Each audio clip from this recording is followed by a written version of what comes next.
Welcome to Eventful Endeavors, secrets to crafting the perfect celebration. If you're planning an event and looking for useful tips from industry experts, you're in the right place. So get ready to take some notes and we'll dive right in. This is Eventful Endeavors.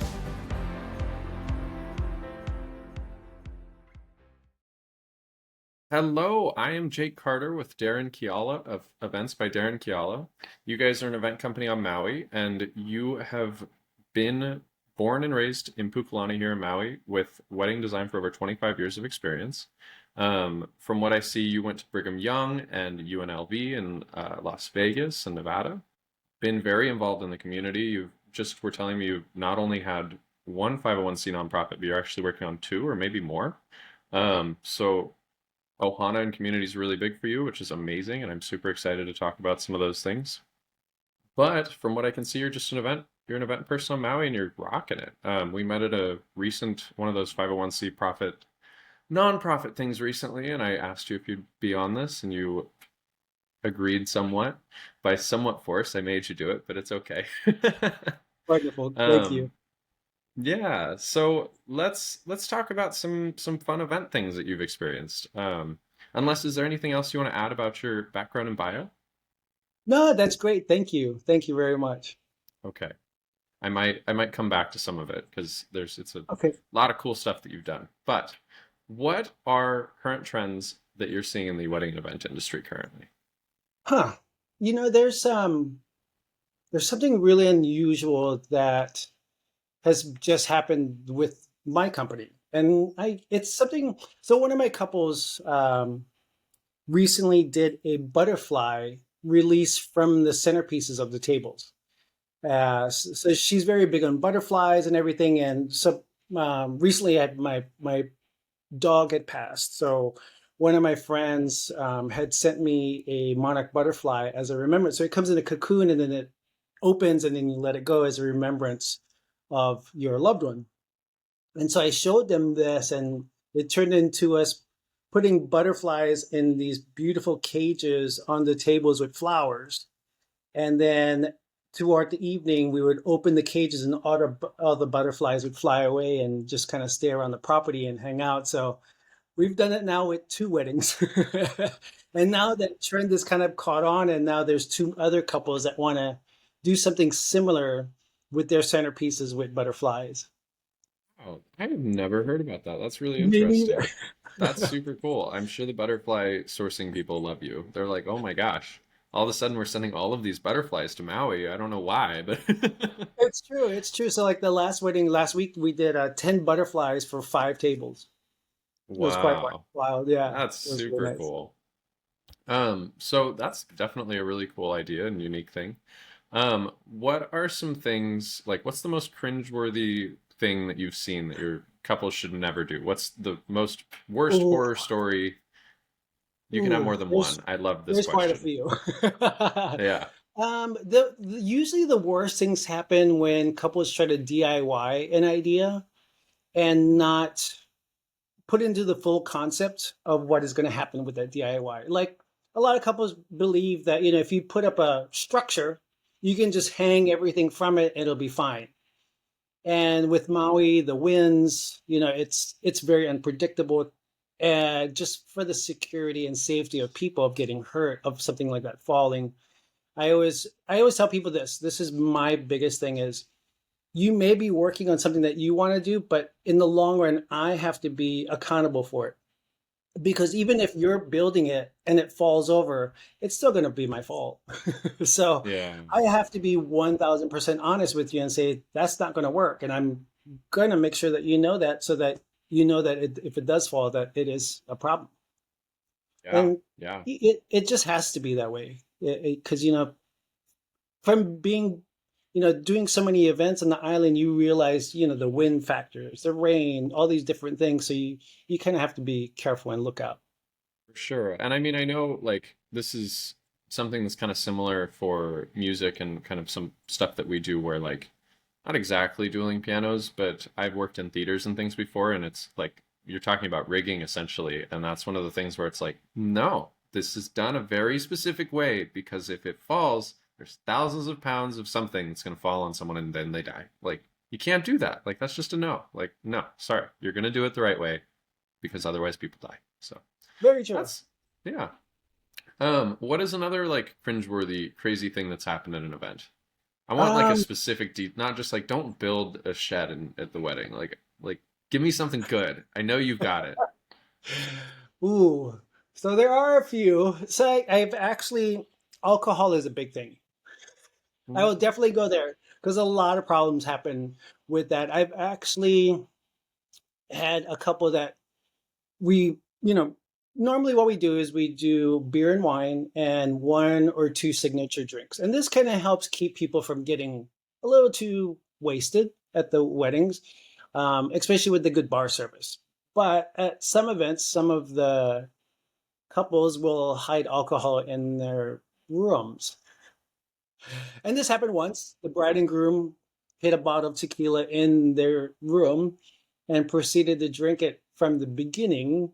So by the time the dances started, they were both pretty trashed, and we didn't know why. They both they both fell down the staircase for their first dance, as well as they both had to travel back in a bus with everyone where they both were throwing up. Oh my And this was gosh. like 20 years ago when I first started, and I, was watching things unfold. And now that I know better, those things do not happen. But yeah, it was quite wild. They were on a roll though. They even said before the wedding started that they were there to party. That's crazy. I part of me like wants like an update on this couple. Just be like, so how are you guys doing currently? Like that's crazy. Moral of the story, don't drink too much at your wedding because Yes. you want to remember the wedding, right? I think that's the Yeah. whole point. So, what is some advice that you'd offer to a couple that's just getting started on planning a wedding or an event? So a lot of the things that I like to help my couples with is, um, a lot of couples will want to do, like, because we're such a destination island, everybody that comes here, and I tell this to all of my couples, 90% or more of the people you invite for your save the date will come. Because no matter what, this may be the only opportunity that these people have to ever get to Maui. And so if they get the invitation, that's their one way of getting here. So a lot of couples, I tell them to set up a website. Do a website for the week that you're here and do different activities. Say, okay, this day we're going to be at this beach. This day we're going to attend this luau. This day we're going to, and I tell my couples to do this because when you're off island, people are going to keep calling you and texting you and calling you. So it'll bog you down. But if you have a website, then people can just look on it and be like, oh, you know what, this is what they're doing today. So they won't bother you. The other thing I like to tell my couples is the day before your wedding, take that day off. Don't do anything. Don't talk to anyone. Take the day off. You two go to a spa and spend the day together, talk, have lunch, enjoy that time together. Because on your wedding day, it's going to be a little hectic. And having that quiet time alone together will make your wedding day feel so much nicer. Yeah, that's a new one. I haven't heard that one yet. That makes a lot of sense though. Yeah, Um, it brings the calm in just before the craziness, and it seems to help a lot of couples. yeah, yeah, that's really smart. I recently saw a thing that was it was an advertisement for one of the resorts here that was advertising like day of arrival spa treatments at a resort. And I was like, huh. And they were like, yeah, so after you get off the plane, go to the spa. And I was like, that's kind of an interesting idea. That's kind of cool. So, That is. It gets you acclimated so well to the island really quick. yeah, yeah, that makes a lot of sense.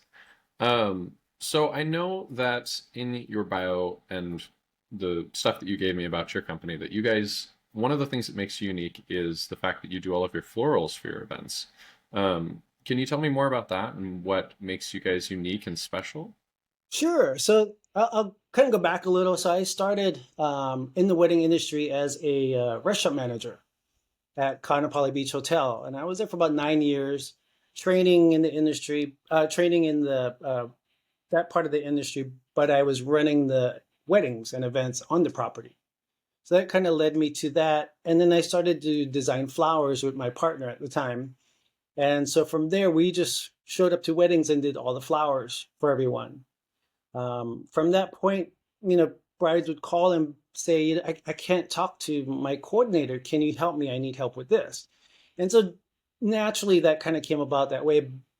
And I really enjoy doing both. And the reason being is, as someone that does flowers for other people, having the connection of having both with my couple is such a unique thing for me because I'm very big on custom design. That's why I don't have any packages on the website. I don't like packages because people always pigeonhole themselves into this package, and I want my couples to think outside the box, like think big. Everything's custom. For me, that's what I think. And so that's kind of one of the reasons why I like doing it that way. It makes it gives it much more freedom. It gives us more opportunity to become more creative, and it shows a different side of the couple. Yeah, that's interesting. And so also you guys do more than just weddings, right? You do corporate events as well. Yes, yes. So when you do corporate events, what is a unique aspect of your business for corporate events? What's your kind of niche or thing that you do there? So for the corporate events, they give us a theme, and then Hmm. we just come up with this theme. Like one of my favorite things I've done, like so every year I do Taco Bell. Taco Bell comes every year, and all of their execs from all over the United States come in. So we do like a 3 to 4 day conference sometimes.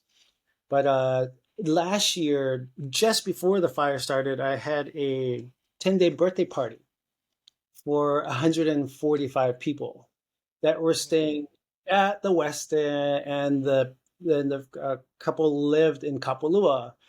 And so it was like we did, one day was just uh, sailing tours, one day was golfing adventures. We just did a whole bunch of different things, a luau one night, dinners.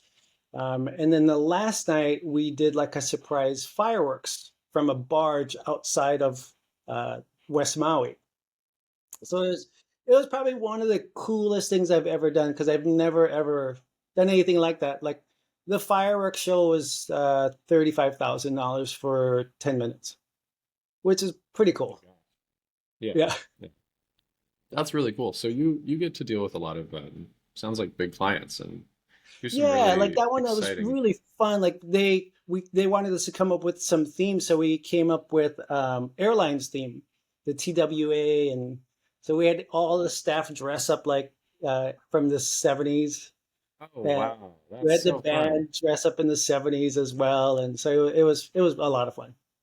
That's super, super cool. That's super cool. So, what, other than the butterflies, what is something that's also similar to that that's really unique and interesting that you've seen other than having, hundreds of people dress up like TWA employees or. I do a lot of Indian weddings as well. Probably about maybe about 15 years ago, a good friend of mine from Oahu that moved from India came to Maui and trained me in how to do Indian weddings, and we were doing it for about 10 years. And I love doing those weddings. And the reason I do love them is because for me, as being a Hawaiian culture is very important. But for, to understand other people's culture and how they bring it up in their religious ceremonies, like the ceremony and the reception, is a really unique experience. So I love listening to how people honor their culture when they get married as well. So those things are really nice, and I like that. One of my favorite things is having the groom come in the morning of his wedding on the for the barat, it's called, and this is where he comes in riding a white horse. And so during the pandemic, we had a Indian wedding at the Grand Wailea. Because the Grand Wailea was closed because of the pandemic, nobody could drive in and out of the property. So what we did was we closed off the whole roundabout where the guests drive in, and that's what we used for the groom to ride around on his horse with his sword, raising his sword up and down like this with the music and everybody following him. There was like about 80 people behind him going around in the porte cochere of the Grand Wailea for like half an hour, just Oh my chanting. gosh. It was wild. That's amazing. That's And so cool. it's really cool because it's, they get so excited that it kind of like one of the weddings, we kind of took over the Four Seasons lobby where everybody walked through with drummers and dancing and singing. So those are a lot of fun. A lot of fun. It's amazing. So, just random question that I have based on this, which is such a silly question, but is there just like one person that owns a white horse that rents it out for these situations? Or like Yes. how do you source the I was like, is there just the white horse guy that like Yes. wow, okay. Not a That's why lot I of want to bring in. competition on that probably. I want to bring in an elephant. Oh, that'd be cool. You should tell the white horse guy, be like, hey, you should get an elephant and just I keep know. keep them together. That's That'd be super the coolest cool. thing. Yeah. That would be super. Yeah, because that's what I imagined initially. I thought you were gonna be like, and then they come in on an elephant. I was like, where is the elephant in Maui? I gotta know. Like, It's in that'd be Oahu. crazy. We actually tried to ship one over on a barge. What? That's crazy. Oh my It gosh. is. Wow. Okay, so if you want an elephant in Maui, we will work on it for you. Let us know. Yes. Yes. Yeah, I'm not exactly sure how, but we'll figure it. I've done another podcast and there was a guy talking about helicopters, so maybe he can help us. Well, we could like lift it with That's a helicopter. awesome. I don't know. I don't know. I have white piano shells. They could match the horse. I know that. Okay. Super off topic. Well, I mean not on topic, but random there. So last year you were nominated for the Community Service Award by Hawaii Wedding and Style. And I know at the beginning we mentioned that you're very involved with the community and nonprofits and all of that. I don't know, we could potentially do a whole separate interview, I'm sure, on the Maui Wedding and Events Association that is just starting, but I did want to give some time to talk about that a little bit. Just plug that slightly because I know you're very involved in that. Yes. Very excited. It's probably been about 5 to 6 months now that we've been newly formed. It's something that we've been very passionate about. We've been talking about it since the pandemic, only because the Oahu Wedding Association has really created a name for themselves and what they've done in the government and the community to help their community has been really mind blowing for us. Working directly with the travel, the HVB, all of these different groups from Maui that we get to work with to hear our voice has been really exciting. And that's been something that we've been working on recently, and it's been really a nice thing. And just to share it with the community and get the feedback and seeing that everyone is so ready to come together and help each other out to make this work is has been really such a wonderful thing. Yeah, yeah. And that's where we actually met for the first time was at the Yes, recent meeting that you guys had. I think it was the first inaugural meeting. it was. And Yes. it was great. It was super cool to hear the different stories and kind of positions that all the different vendors are in and get to meet everyone. And it was also really cool to see everyone come together, like you said. There was a lot of different people, some of which that I was like, oh my gosh, you guys showed up. Yeah, so that was really cool. And just getting FaceTime with a lot of those people and, everyone kind of meeting each other. Because I know that there was quite a few people at that event that I've either worked with or emailed with, but never actually met in person. It was like, oh, hey, you, like, nice to meet you officially. Like, even though some of them I've worked with them before and just, For sure. at the actual event, it's different places, different times, things like that. So really exciting that that's something that's going on. And you also were working on another 501c nonprofit that you mentioned at the beginning. Do you want to just give a quick thing on Sure. that? Yeah. So about a year ago, we started working with my mother on a charity for the kids. And it was kind of just before the fire started. We were creating this only because my parents are both educators.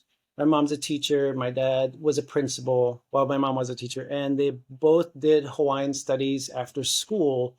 So one of the programs that they did was after school, they would go to the homeless shelters, pick up the kids from the schools, take them back to the school that they worked at, and all the retired teachers would teach the children, feed them food, and then take them back to their camps. So that was something that they did, and so we wanted to kind of carry that over, and we created this thing called Keiki Maui that'll come out around December. but it's something we've been working on. It's passionate. A group from Sigla from California and I have been working on this. Who has known my mother for many years. But yeah, this is something that we've been passionate about. This December, we partnered in Maui and did a couple events for the children, like did a Christmas tree with gifts, donations, and things like that for the kids. So that's something we're looking forward to doing again this year. It's amazing. That's a crazy story of the kind of dedication that those people took to go do that. That's amazing. I haven't It's heard about that. it's been really nice. Yeah. And then I know that you also contribute to Women Helping Women, Maui AIDS Foundation, Maui Health Foundation, and the Pacific Cancer Foundation. Do you have, and if this is, if I'm stepping into a weird place to answer this, I'm sorry, but is this No, something that the business contributes to, or is this something that you personally are passionate about? both. And the reason being is that the Maui Health Foundation, so that's the one that takes care of the hospitals, the fire department, the nurses, the frontline providers that, since the pandemic. So since then, before the pandemic, we were doing fundraisers. And so I've just kind of carried on with it. It's been such a wonderful experience to do that. Like, I know next month, do you remember the firefighter Tanner in Lahaina that saved his?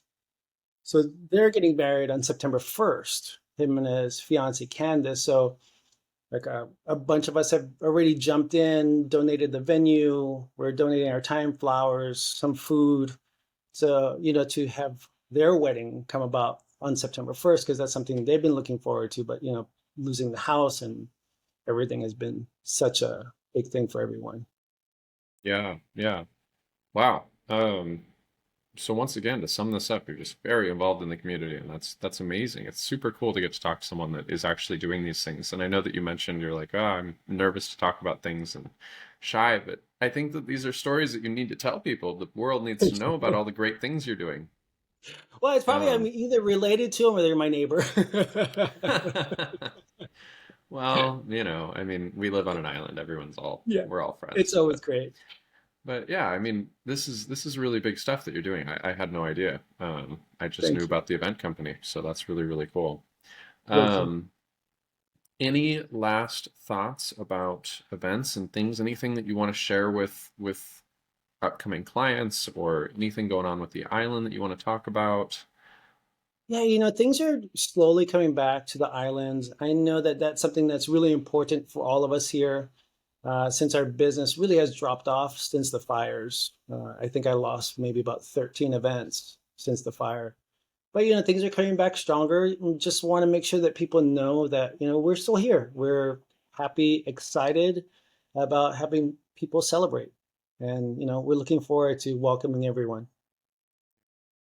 Um, I realize there's one more thing I was going to ask you. So when Sure. you're doing events, are you generally the main point of contact for that event that's going on? Yes. Yes. Okay. And are you there all day working with the client? Yes. Awesome. Awesome. And I'm sure it makes it easy since you're doing florals and doing the planning of the event that, you know, Yeah. It's automatically great. talk So more. I have my floral team that comes in early. We set everything up, and then kind of in the middle, everybody works together, and then the flower team leaves, and the coordination part stays. So it's nice having two different teams coming in. What is the lead time that you generally hope to get for clients? Like, when do you want people to start reaching out? What's normal? A A year, six year, months? a year is usually great. Not necessary. I mean, I did a 450-person wedding in 3 months, so it's not impossible. It's a little hectic, but yeah, could be done.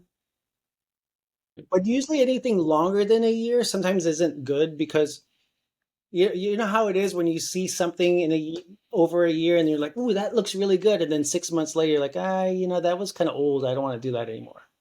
Yeah, yeah, I could definitely see that. And also, I think that like it's one of those things that things change in a year, with Yeah, venues, vendors, all those things. There's changes can like, sure happen, which makes it hard to.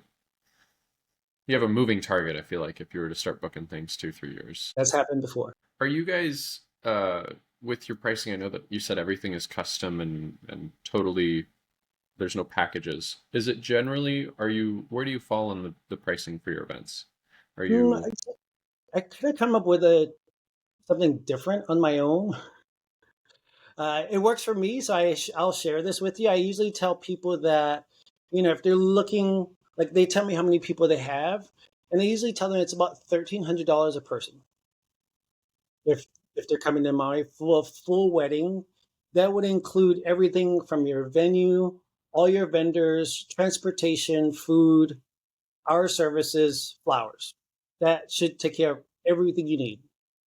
And so, for instance, you take out one vendor, then you'd put in, maybe that was a $300 vendor or 500. It just depends. But that's kind of how I start my process with people, because you can do it for less. It's just that's not within my price range. So, and if it is less than that, I always have people I can refer to. That's the first time I've heard that as given like just a flat rate for estimation on that. So I feel like that would be I would appreciate that if I was the one doing the planning. It's like, oh, okay, I can work with that. That makes a lot of sense, instead of it's somewhere between $4,000 and $300,000. Who knows? Like, I don't know. Interesting. That's really cool that you figured it out to be able to narrow it down like that. Yeah, I'm putting all the vendors that I work with, their price point and everything, and so that's kind of like my medium pricing. Yeah, awesome. Well, I thoroughly appreciate you taking the time to sit and chat today. Thank you. And I know that myself and the rest of the world and community appreciates all the work that you do for Maui and everyone else everywhere. Thank you so much. It's so great to talk to you too as well. Yeah, aloha. Aloha, thank you. Thanks for listening to another episode of Eventful Endeavors, Secrets to Crafting the Perfect Celebration. We hope to have left you with some actionable ideas for your own event. If you like the show, please subscribe and definitely leave us a review. We read every comment. So until next time, happy planning and see you soon on Eventful Endeavors.